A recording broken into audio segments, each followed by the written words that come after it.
आदरणीय मुख्यमंत्री महोदयांनी त्यांना भेटायला बोलवलेलं, त्याच्यामुळे ते भेटायला गेले असतील. त्या मुख्यमंत्र्यांना न्याय मागतील आणि मुख्यमंत्री न्याय देतील अशी अपेक्षा करूयात.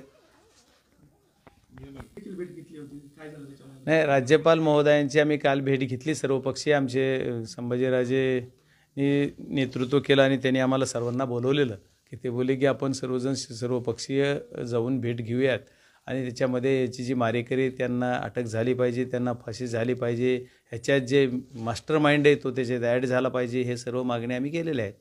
बाप्पा, एकंदरीत या घटनेला आज 7 तारीख आहे, जसं पाहिजे तसं काही कारवाई होत नाही, असं एकंदरीत काय सांगाल? नाही, हे होत नाही हीच आमचं दुर्दैव आहे ना. आम्ही बोलतोय की आता ही 6 तारखेला झालं, 6 तारखेची सुरुवात तिथून झाली, 9 तारखेला डायरेक्ट मर्डर झाला, पण त्याची जी प्रथमदर्शी जेवढ्यावर आरोप दाखल केला आहे ते सुद्धा आणखी एक आरोपी त्याच्यात फरार आहे, ते सापडत नाही आहे.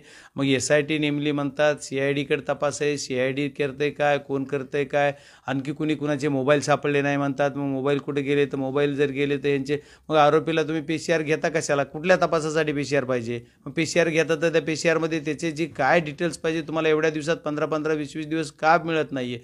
नाही मिळत तर मग त्याने कुठं मोबाईल ठेवला, कुठं गेलता, जे आरोप घडला तेव्हापासून तो आरोपी कुठं होता याची जर माहिती काढली पोलिसांनी खरं तर 1 दिवसात 2 दिवसात होईल राव. नाहीच झालं तर मग आरोपी जर ह्यांना खरंच सांगत नसले तर द्या जनतेकडे, जनता काढीन आता त्यांच्याकडून हुडून. अजितदादांची आणि धनंजय मुंडेंची बैठक झाली, परंतु त्या बैठकीत काहीच निष्पन्न झालं नाही. तुम्ही देखील राजीनाम्याची मागणी करता, सगळेच मागणी करता. नाही, आता त्यांचा तो अंतर्गत विषय आहे की त्यांची बैठक काय झाली आणि कशासाठी झाली, ते का भेटले, ह्याच्यावर मी कसं भाष्य करून मला कसं माहीत असेल? त्याच्यामुळं मला काही त्याच्यातली माहिती नाही. ज्यावेळेस मला कोणी सांगेल अजितदादा किंवा धनंजय मुंडे साहेब की आमच्या बैठकीत असं झालं, त्यावेळेस मी तुम्हाला सांगतो. तुमची भूमिका नाही, माझी भूमिका एकच आहे की मारेकऱ्याला फाशी झाली पाहिजे आणि याचा मास्टर माइंड याच्यात येऊन सर्वांना शिक्षा झाली पाहिजे.